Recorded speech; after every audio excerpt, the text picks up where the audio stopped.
3 U.S. service members killed, more than 30 injured. An attack by Iranian-backed militia against a U.S. base in Jordan is raising the stakes in the Middle East. Ahead today, concerns over a widening war in the Middle East after an attack blamed on a group backed by Iran kills 3 American servicemen at a U.S. base in Jordan. Now, how will the Biden administration respond? That's the question.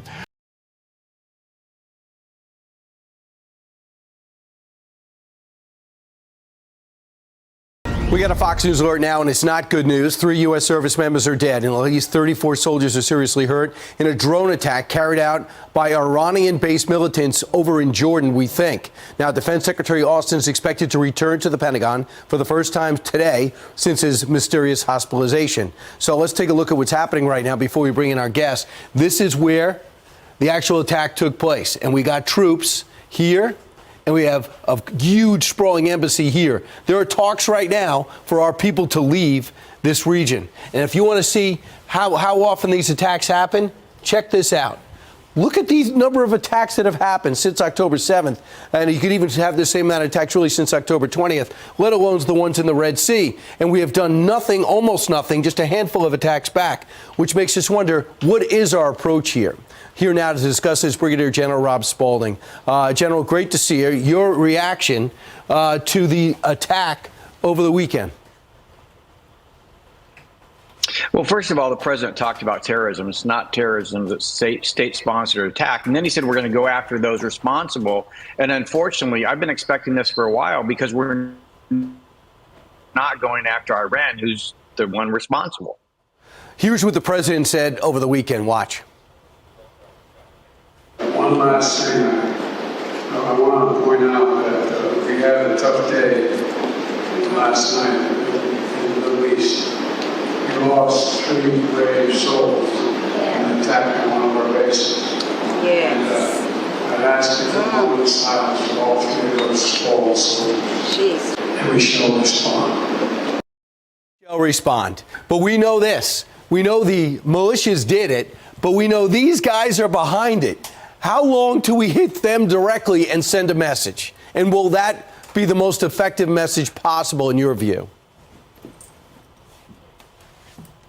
Well, look, war is politics by other means. And in this case, you're going after the Iranian regime. So what are the things that they care about? Well, first of all, economically, they care about oil. They sell weapons to Russia. The Iranian leaders themselves have personal assets that you can put at risk. We did this during the Kosovo War. We went after the Serbian leaders, the people that were supporting Milosevic. We went after their assets. We took them away. Within 2 weeks, they capitulated. This is something that you got to get Iran to stop attacking, and you have to go after those things that the Iranian leaders desire, cherish, or, are part of their personal assets. All right, if that's indeed possible, the other thing that is pretty clear is Iran is coming apart on the inside. There's countless arrests. There's people extremely unhappy with that horrible regime. They deserve better, and there's some unrest there. Do you think they can afford to lose some of their oil wells? There are some sites that we could hit that would send a message. Do you think we should consider doing that? I think we should do that. We should also look at targeting Chinese banks who are basically supporting the Iranian regime. You have to basically draw a noose, and we're not talking about a literal noose. In some cases, that might be needed, but right now, let's draw a financial and economic noose around the regime, specifically those, in the regime that have personal assets that you can take away, whether by seizing them or destroying them. Hey, General, do you think that if China was hit consistently 159 times in the Middle East, that they would have a measured response? No, I think, quite frankly, I just don't understand, our policy right now with regard to, this going on in the Middle East. If we're not going to protect our troops by going after those responsible, the Iranian leaders, then I think we should take them out of the region. In the same time, the President of the United States' idea when he took office was, let's try to get a nuclear deal. And to do that, we'll do things that they like take the Houthi rebels off the terror list, and let's do some hostage exchanges and give them $6 billion.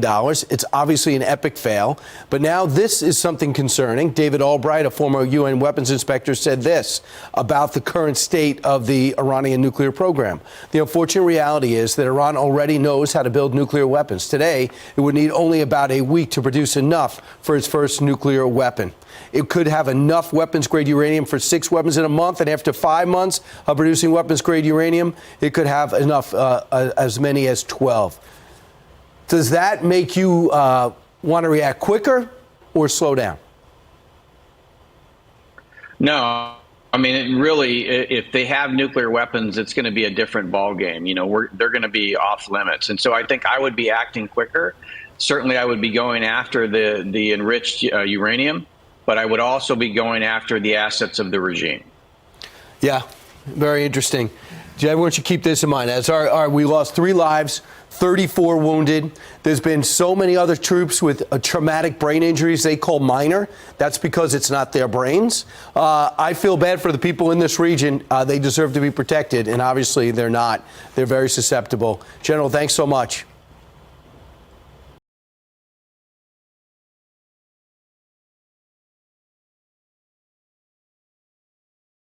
Retired Lieutenant General Keith Kellogg is with us. He's a former national security advisor to Vice President Mike Pence, also a Fox News contributor.